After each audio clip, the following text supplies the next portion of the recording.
Alright everybody, welcome back to VHP. I'm a little sick right now, so you're going to hear me sounding a little different, but don't worry about it. Anyways, we got this little turbocharged Mustang right here, a little 302.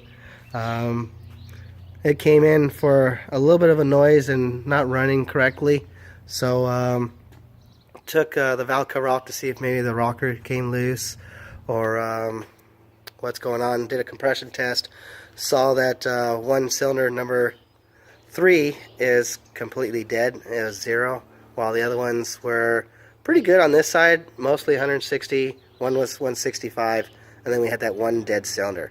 And then on the driver's side over here, we had a lot of low ones around 140, 145. So getting more into it, checking it out, checking the rockers, saw that the rockers were working. Everything was good. It was moving up and down like it should. It took my little camera and checked inside the intake. Can't really see it too well now. Yeah, it's a little hard to look now, but when I had the light in there, you can see the valve open and close. I took my bore scope in there, stuck it in there, saw the valve going up and down.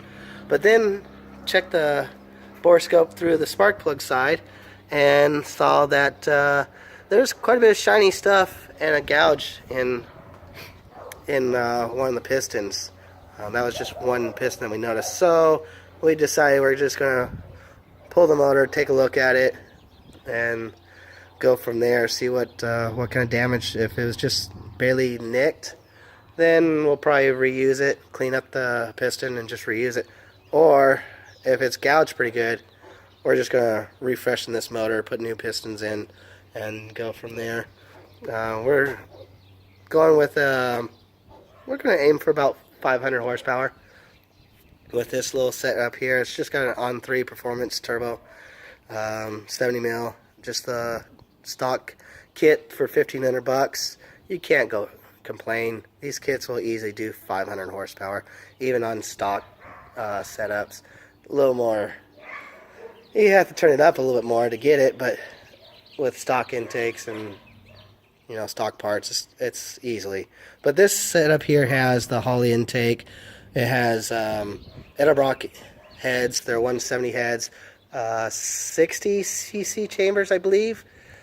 I believe it was 60. So that should get you about, I would say, a little over 9.5, but a little under 10-to-1 compression ratio, which is totally fine. We're running 91 octane here. But this little car will scoot. The only bad thing is it does have a T5 transmission still, so that transmission is not going to last too long, so we do need to upgrade that. We are going to upgrade the computer. We're going to go with the Mega Squirt plug and play 2. Alright, sorry about that, you guys. I had a phone call and I had to stop the video for a quick. But anyways, I was wrong.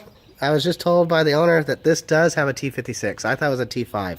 I haven't been underneath the car to see it, but it is a T56. But yeah, this little car is gonna be pretty good. Like I said, we got the Mega Squirt. The Mega Squirt 2 PMP coming into this one. So we're gonna control the boost with a computer. We'll also be able to see our fuel pressures and oil pressure and data log all that information. So that's the great thing about upgrading to a Mega Squirt. Also, if you do a quarter horse on these, that's totally fine as well. They just are not as fast as a computer, and it's a little bit older technology with the quarter horse. Yeah, it lets you do all that stuff, but it's just not as fast. You don't get to data log as much. Basically, you get the data log only what the stock computer can see, plus a wideband.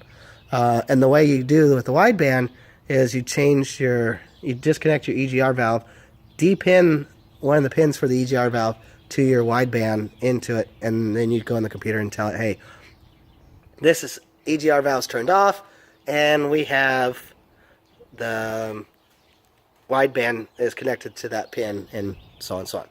But yeah,